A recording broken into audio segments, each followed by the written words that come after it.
हैं जी जम्मू कश्मीर की खबरों की और बात करते हैं अहम और बड़ी खबर की, क्योंकि आपको याद होगा कि हुकूमत की तरफ से, इंतजामिया की तरफ से गुज़श्ता दिनों एनक्रोचमेंट हटाने के हवाले से रेवेन्यू डिपार्टमेंट का एक बड़ा ऑर्डर सामने आया था, जिस ऑर्डर के आने के बाद जम्मू सूबे के मुख्तलिफ इलाकों के अंदर रेवेन्यू ऑफिसर्स ने नोटिस चस्पा करना शुरू कर दिया है। इधर आज भी कई इलाकों के अंदर एहतजाजी मुजाहरे हुए हैं और रजौरी से सबसे बड़ी खबर यह कि सभी जमातें एक ही पेज पर ज्वाइन हो गई हैं। People's democratic party, national conference, Congress, Apni party का मुश्तरका इजलास रजौरी के अंदर हुआ है और उस इजलास के अंदर हुकूमत से यह मुतालबा किया गया कि महकमे माल की तरफ से जारी किए गए इस हुक्मनामे को वापस लिया जाए और जिस तरीके से आम जम्मू कश्मीर के रहने वाले लोगों को हिरासा किया जा रहा है, इस अमल को रोका जाए। बसूरत दीगर अवाम सड़कों पर आकर इंतजामिया के इस गलत फैसले के खिलाफ एहतजाज करेगी। उनका मानना है कि बड़े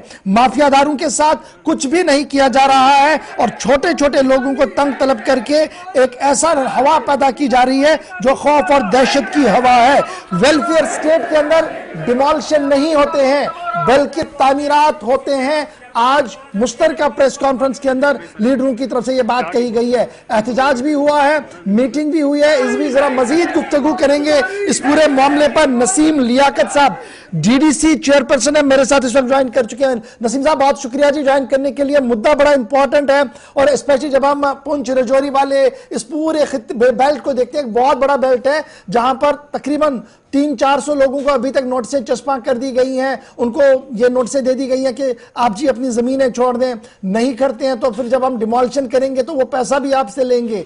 इस पूरे प्रोसेस के पीछे अदालत भी है, उनका भी एक मौकफ है, सरकारी इंतजामिया का एक मौकफ है, कुछ लोगों का अलग भी मौकफ है। लेकिन पॉलिटिकली आप इस पूरे निजाम को कैसे देख रहे हैं? क्या कुछ सिचुएशन अभी है? क्योंकि आज पूरे दिन एहतजाज भी हुआ, मीटिंग्स भी हुई हैं। जी इशफाक साहब, बहुत शुक्रिया इस बहुत ही हसास मामले पे आज हमें लाइव लेने के लिए। आप जानते हैं कि गुज़श्ता 9 तारीख को रेवेन्यू डिपार्टमेंट से एक सर्कुलर जारी हुआ है और जिसके जरिए एक कलम की एक चोट से ये ऑर्डर कर दिया गया है तमाम डिप्टी कमिश्नर हजरात को कि ये इंश्योर करें कि तमाम स्टेट लैंड इंक्लूडिंग रोशनी लैंड और काचराई लैंड को 100% 31 जनवरी तक जो है वो विकेट करवा दीजिए।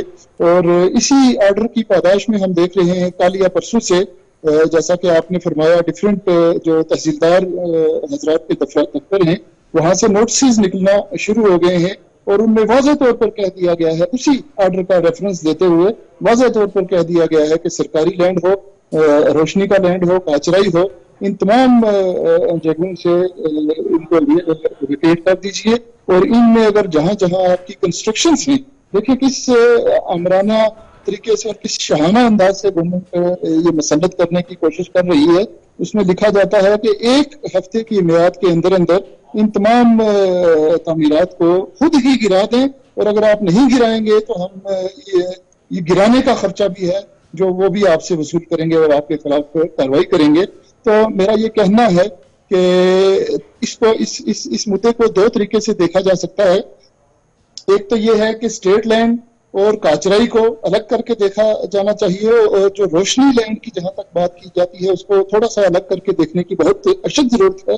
आप जानते हैं कि साल 2020 में एक मेरे पास है एक PIL नंबर 19 ऑफ 2011 जिसका टाइटल था SK बल्ला versus state of Jammu and Kashmir. उसमें ऑनरेबल हाई कोर्ट ने जो ये एक्ट था जिसको हम रोशनी लैंड कहते हैं, ये कानून के तहत बना था, जिस कानून को कहा जाता है Jammu and Kashmir state lands vesting of ownership to the occupants act 2001 का ये एक्ट था। और इसमें रेगुलराइज करने की कोशिश की गई थी सरकार की तरफ से कि जो स्टेट लैंड्स हैं वो लेवी दे के वहां पे लोग रहेंगे। बिल खैर जो भी हो, इसको 2020 में ऑनरेबल हाई कोर्ट ने स्ट्राइक डाउन किया और इसके खिलाफ ऑनरेबल सुप्रीम कोर्ट में एक SLP पेंडिंग है जिसमें कि नोटिस तक जारी हो चुका है। और मैं आपको बताता चलूं, इसी ऑर्डर को ऑनरेबल हाई कोर्ट, हमारी हाई कोर्ट में डिफरेंट रिव्यू पिटिशंस में चैलेंज किया गया है और उसमें स्टेट भी एक पार्टी है। बड़ी हैरानगी की बात आप सुने, स्टेट भी एक पार्टी है जिसने चैलेंज किया है। स्टेट ने खुद रिव्यू किया हुआ है और जिस जिस जिस जो स्टेट ने रिव्यू किया है उसका बहुत इंपॉर्टेंट एक पैरा है, पैरा नंबर 7 उस रिव्यू पिटीशन का। मैं थोड़ा सा आपको पढ़ के बता दूं कि स्टेट का अपना क्या मौक़िफ़ है।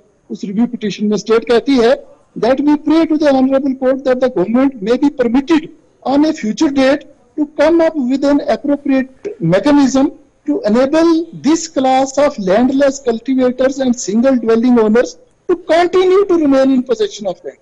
स्टेट खुद कहती है हाई कोर्ट से कि जनाब हमें इजाजत दे दें कि जो गरीब लोग हैं, जो जिनके पास एक स्केल से नीचे की जमीन है, हमें इजाजत देते हैं कि हम उनको ना निकालें बल्कि उनको रेगुलराइज करें। इस किस्म का स्टैंड ऑनरेबल हाई कोर्ट में जब स्टेट लेती है और उसके बावजूद इस किस्म का आमराना ऑर्डर अपने कमिश्नर सेक्रेटरी साहब बदूरी साहब के ऑफिस से निकलना, रातों रात इस किस्म का ऑर्डर निकलना और सिर्फ 15 दिन या 20 दिन का टाइम दे देना कि हम तमाम लैंड्स को खाली करवा देंगे। एक तो मेरी बड़ी मुअद्दबाना गुजारिश है जनाब एलजी साहब से और जनाब चीफ सेक्रेटरी साहब से कि जहां तक रोशनी लैंड का ताल्लुक है वहां वो मैटर सब जुडाइज है ऑनरेबल सुप्रीम कोर्ट में भी और ऑनरेबल हाई कोर्ट में।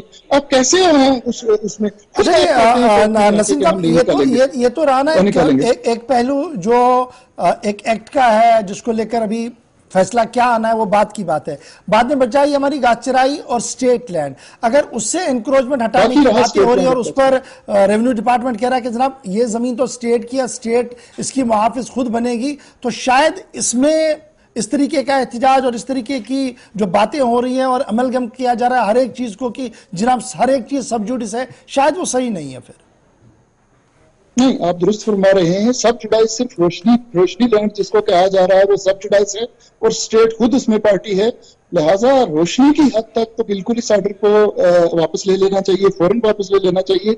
जहां तक बात रही स्टेट लैंड की या काचराई लैंड की, मुझे नहीं लगता 20 लाख कनाल रकबा कहा जा रहा है कि जो स्टेट लैंड लोगों के कब्जों में है। मुझे नहीं लगता कि ये पॉसिबल भी कैसे हो सकता है कि आप स्टेट लैंड से और काचराई लैंड से इस तादाद में लोगों को निकालेंगे और 20 दिन में आप लोगों को निकालेंगे। ये तो सीधा सीधा लोगों के साथ एक जंग करने का, अगर आप आर्मी को ले आएंगे और एक जंग करेंगे बर्फा लोगों के साथ, तब जाके शायद आप इसमें कामयाब हो सकते हैं, वरना ये चीज जो है ये पॉसिबल ही नहीं है। दूसरी बात, सरकारों का काम जनाब, जो हमारा मौक़िफ़ है, हम कहते हैं सरकारों का काम लोगों को बसाने का होता है, लोगों को रिहेबिलिटेट करने का होता है। सरकारों का काम लोगों को उजाड़ने का नहीं होता है। आपने देखा है तारीख में भी पहले S432 LB6 के ऑर्डर बने हैं। शेख साहब ने अपने दौर में 1971 में ज़री इस्लाहत के कानून लाए, लोगों को रेगुलराइज किया, रोशनी एक्ट बना, लोगों को रेगुलराइज किया। अब चंडीगढ़ में देखें, आप दूसरी जगहों में देखें, जहां भी स्टेट ने ये कोशिश की है लोगों को निकालने की, वहां कोर्ट्स ने लेकिन नसीम साहब ये भी तो बड़ा इंपॉर्टेंट है कि देखिए कुछ ऐसे लोग भी हैं जिनके पास हजारों कनाल जमीन उन्होंने ली है कब्जे में और वो बिल्कुल भी इससे मुस्तहिक नहीं है, तो वहां पर कैसे इसको डिफरेंशिएट किया जाएगा जनाब ये मुस्तहिक है ये नहीं है? आप दुरुस्त फरमाते हैं।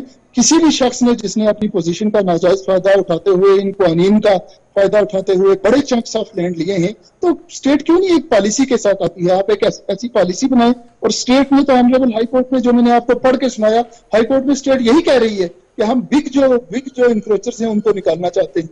तो इस किस्म का ऑर्डर निकालने के 31 जनवरी तक हम तमाम लोगों को बेदखल कर देंगे। इससे बेहतर था कि अगर स्टेट इस किस्म की पॉलिसी के साथ आती कि हम बिग इंक्रोचर्स को निकालेंगे, उन लोगों को निकालेंगे जो मुस्तहिक नहीं थे और जिन्होंने अपनी पोजीशंस का फायदा लेके अराज़ियात पे कब्जा कर लिया। हम वेलकम करते हैं उस ऑर्डर को। अच्छा, अभी आज के दिन ये देख रहा हूं कि पुंछ, रजौरी, सुरानकोट और दीगर इलाकों के अंदर लोग अब सड़कों पर निकलना शुरू हो गए हैं, पॉलिटिकल पार्टी सब बंदियां कर रहे हैं। क्या मैं ये मानूं कि आने वाले दिनों में ये लड़ाई और तवील हो सकती है अगर इसको सीरियसली हैंडल नहीं किया गया, प्रॉपरली नहीं देखा गया, लॉ एंड ऑर्डर की सिचुएशन बन सकती है? बिल्कुल, ये लॉ एंड ऑर्डर की सिचुएशन बन सकती है। बहुत मुहज़्ज़बाना तरीके से, बहुत सोच विचार करके आज ऑल पार्टी डेलीगेशन जो हम रजौरी में इकट्ठा हुए थे, हमने सबसे पहले ये फैसला लिया है कि हम एक मेमोरेंडम जो अपना है वो ऑनरेबल एलजी तक बाजरिया डिस्ट्रिक्ट इंतजामिया बाजरिया डिप्टी कमिश्नर रजौरी पहुंचा दें। हम अपनी मीटिंग के बाद जनाब डिप्टी कमिश्नर साहब से भी मुलाकात हुए हैं और उनको हमने बाज़ाब्ता लिखत में अपना मेमोरेंडम जो है वो पेश कर दिया है ताकि गवर्नर साहब के पास पहुंचा दिया जाए। अगर आने वाले दिनों में हमारे मेमोरेंडम पे गौर फिक्र नहीं होता और इस किस्म का ऑर्डर जो है उसको कॉल बैक नहीं किया जाता, विड्रॉ नहीं किया जाता, तो इसमें कोई शक नहीं है कि अवाम बिला लिहाज पार्टी लाइन्स अवाम जो है वो सड़कों पे होगी और हम अवाम के साथ हैं। हम इस किस्म का जुल्म अवाम के साथ बर्पा नहीं होने दे सकते और हम नहीं होने देंगे। बहुत बहुत शुक्रिया लियाकत साहब, हमारे साथ नसीम लियाकत साहब ज्वाइन करने के लिए। डीडीसी चेयरपर्सन नसीम लियाकत बता रहे थे कि ऑल पार्टीज मीटिंग की गई, उसमें कुछ फैसले लिए गए, डिप्टी कमिश्नर से मुलाकात की हुए हैं और बाज़ाब्ता तौर पर एक यादाश्त लेफ्टिनेंट गवर्नर साहब के नाम भी भेज दी गई है।